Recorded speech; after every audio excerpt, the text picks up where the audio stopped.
Good day everyone, I am Jessa Saga and today we will be going to discuss about the phases of globalization.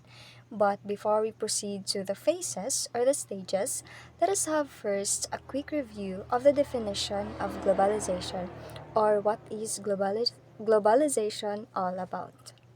So, globalization is the growing interconnectedness of people, states, and cultures, and it developed over time, not all at once. That is why globalization has its own stages or phases. Moreover, globalization also is the interaction among countries through trade, culture, and communication. It is also the exchange of goods, ideas, technology, and people. And lastly, globalization influences not just the economy, the politics, but also the daily life of people. Globalization has four phases. The first one is the archaic globalization. The second one is the early modern globalization or the what we called as proto-globalization.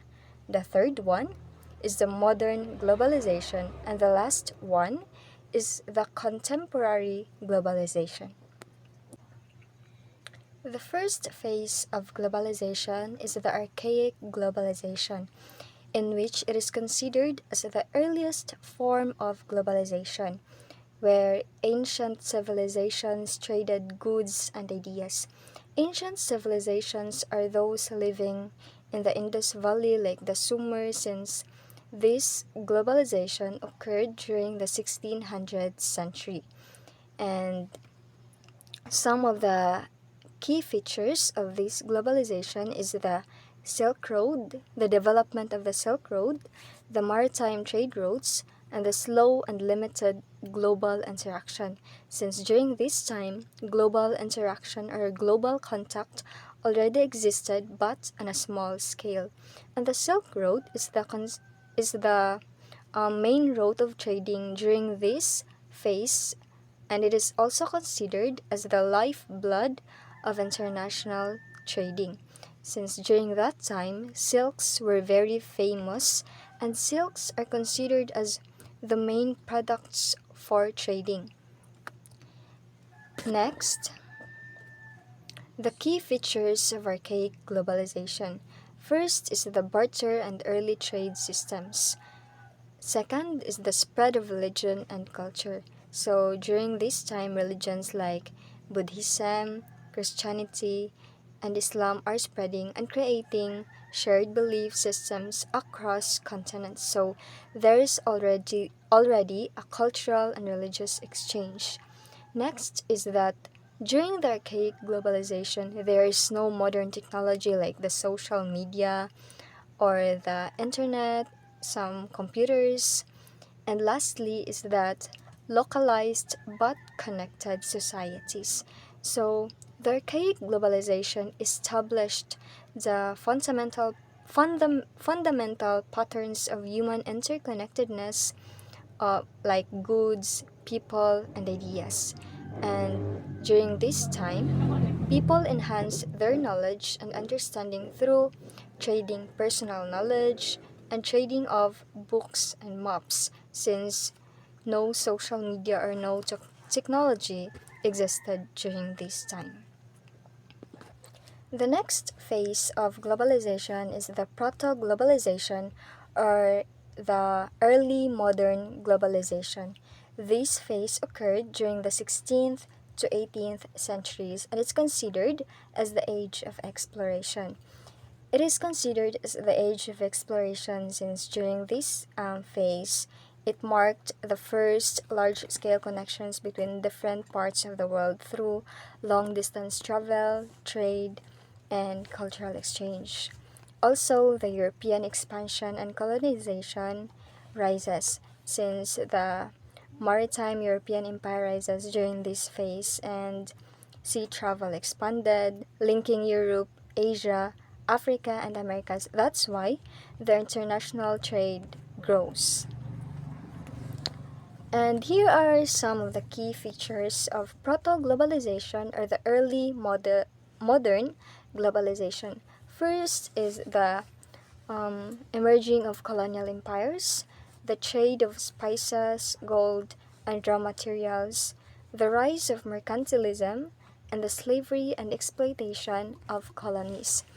So during this time, European empires such as the Spain, Portugal, Britain, France, and Netherlands dominated the global trade since they had strong navy and strong military power, which allows them to conquer territories and control trade routes. And the trades of spices, gold, and raw materials increased during this phase, and the rise of mercantilism occurred.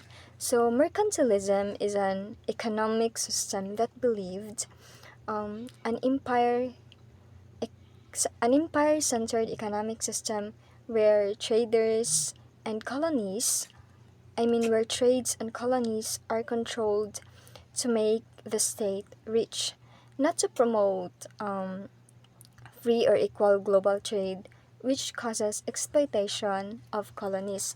That's why it has the slavery and exploitation of colonies. So, the concept of mercantilism evolved in the exports are encouraged while imports are limited. Let I will give you an example of how mercantilism worked during this phase. So, a simple example is that during this phase, during the 16th century, the Spain had colonies in Americas rather. These colonies were forced to send gold and silver to the Spain. Then, the colonies were not allowed to trade freely with other countries. The Spain sold finished goods like tools, weapons back to the colonies. So, lastly, the Spain kept the gold and silver to make them more powerful and wealthy. So the colonies don't have any profit and they are being controlled by the empire.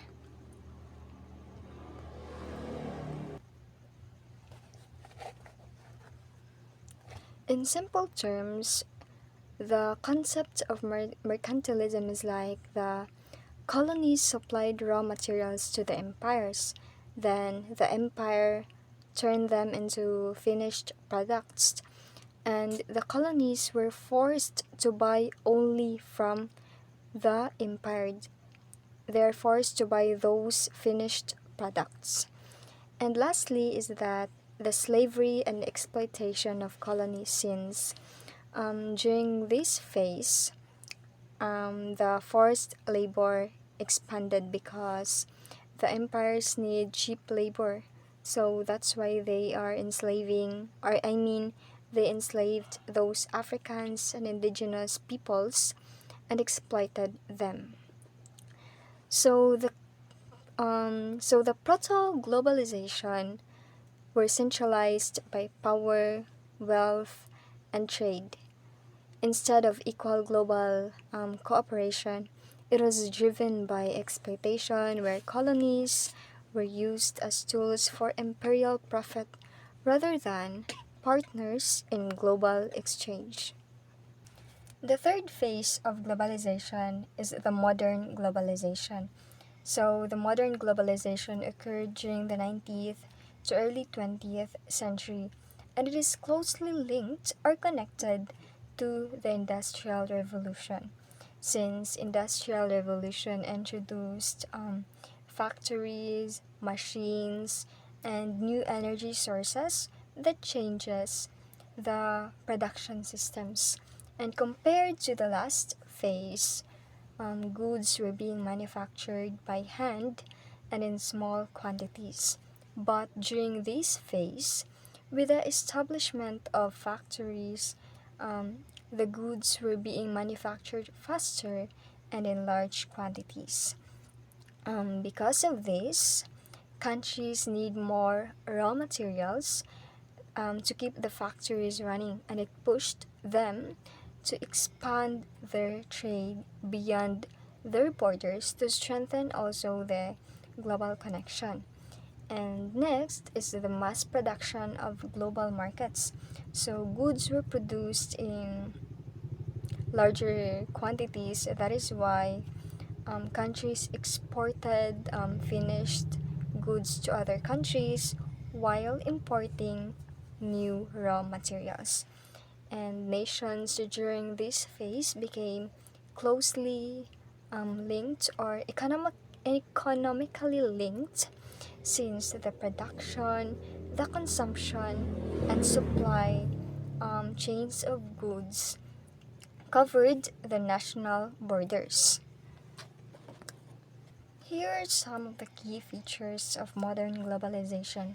First is the establishment of steamships, railways, and telegraphs.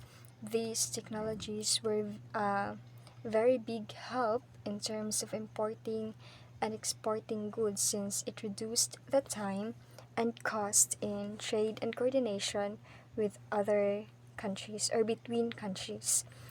Next is the faster movement of goods and information. Of course, it is made possible with the help of the technology.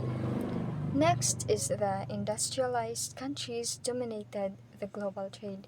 So those countries that are being industrialized early like the Britain, Germany, United States, and France gained major advantage since they can control the manufacturing and they can control the manufacturing and also they can control the technology, making them more powerful during this phase. And lastly is the increased economic interdependence. So the countries relied on one another. Those industrialized countries like Britain, Germany, and others, as what I've mentioned earlier, depend on other regions for the raw materials since they needed raw materials to manufacture goods.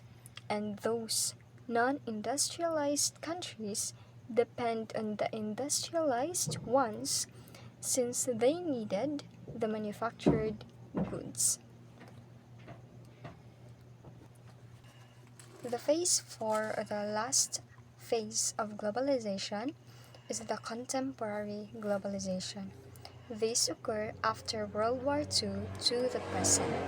So after World War II, many countries have realized the importance of global cooperation since it helps them in preventing another major conflict and also helps in rebuilding damaged economies.